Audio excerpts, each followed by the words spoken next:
सादर करीत आहे श्यामची आई, लेखक श्रीयुत साने गुरुजी. रात्र 37वी, अब्रूचे धिंडवडे. नमस्कार श्रोते हो. आज आपण रात्र 37वी अब्रूचे धिंडवडे ही कथा पाहणार आहोत. चला तर मग आपण कथेला सुरुवात करूया. श्यामने आरंभ केला. शेवटी आमच्या मारवाड्याने फिर्याद करण्याचे ठरविले. कोर्टात फिर्याद दाखल झाली. व्याज व मुद्दल मिळून 4,000ची त्याने फिर्याद दिली. दावा सुरू झाला. कोर्टात सावकाराचे देणे योग्य ठरले व सारी होती नव्हती ती मिळकत जप्त करून तिचा लिलाव व्हावा असा निकाल देण्यात आला. त्या दिवशी गावामध्ये दौंडी पिटली जाणार होती.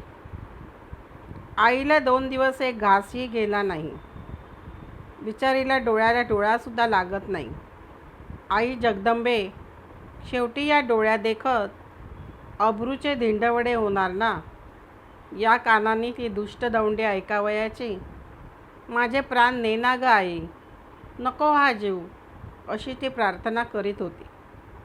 श्याम म्हणत होता. पुरुषोत्तम शाळेत गेला होता. घरी आईला खूप ताप भरून आला व ती अंथरुणावर पडली. ती तळमळत होती आणि रडत होती. सकाळी 9 वाजायची वेळ होती. महार ढोलके घेऊन गावात दौंडी देत होता. तो ठिकठिकाणी उभा राहून आज भाऊराव यांच्या घराची दुपारी जप्ती होणार आहे वगैरे ओरडत सांगे व ढोलके वाजवी. दुसऱ्याच्या मानहानीत आनंद मानणारे काही जीव असतात. त्यांना आनंद होत होता. खानदानी घरंदाज लोकांस वाईट वाटत होते. महार दवंडी देत चालला होता.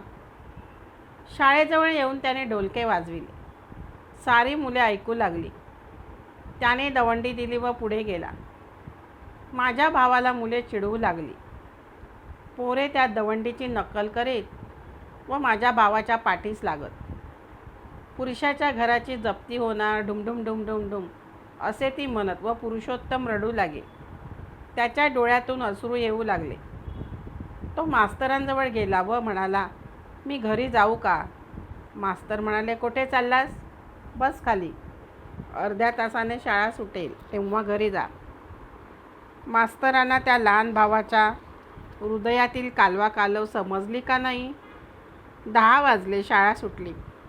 लांडग्यांनी कोकराची दशा करावी तशी माझ्या भावाची इतर मुलांनी केली. मुले त्याच्या मागे डुमडुम करीत पाठीस लागली. तो रडत रडत घरी आला व एकदम आईला बिलगला. आई, सारी मुले मला चिडवतात ग. का ग असे म्हणतात? ज्या घराची जप्ती होणार, शेणाचे दिवे लावणार, आई सारी का ग माझ्या पाठीस लागतात? आपणास येथून बाहेर काढणार आहेत का ग? आई काय ग झाले असे आईला तो विचारू लागला. शेवटी तो लहानच होता, त्याला काही कळतच नव्हते.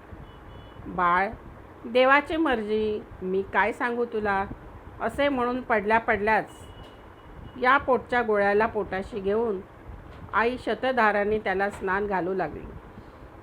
माय लेकरे शोकसागरात बुडून गेली होती. शेवटी आई त्याला म्हणाली, जा बाळ, हातपाय धुऊ. आज राधाताईंकडे जेवायला जा. इंदूने तुला बोलावले आहे. लहान भाऊ त्याला काय समजणार? तो शेजारी जेवायला निघून गेला. त्या दिवशी वडील जेवले नाहीत. त्यांनी स्नान केले, देवाची पूजा केली. लाज वाटत होती तरी देवळात गेले. खाली मान घालून गेले व तसेच परत आले. ज्या गावात त्यांना सरदार म्हणत त्याच गावात ते पंच होते. ज्या गावात त्यांना मान मिळे त्या गावात त्यांच्या शब्दाला मान मिळे. तेथेच लहान लहान पोरेही त्या दिवशी त्यांची टर उडवीत होती. जेथे त्यांनी फुले वेचली तेथेच शेण वेचण्याची वेळ आईवर आली. आजपर्यंत आईने कसेबसे अब्रूचे दिवस काढले होते, परंतु देवाला तिची कसून परीक्षा घ्यावयाची होती. मानाची शिखरे व अपमानाच्या खोल दऱ्या. मानाची शिखरे व अपमानाच्या खोल दऱ्या. आईला दोन्ही प्रकार देव दाखवू इच्छित होता. संपूर्ण सुख व संपूर्ण दुःख दोन्ही कळली पाहिजेत ना.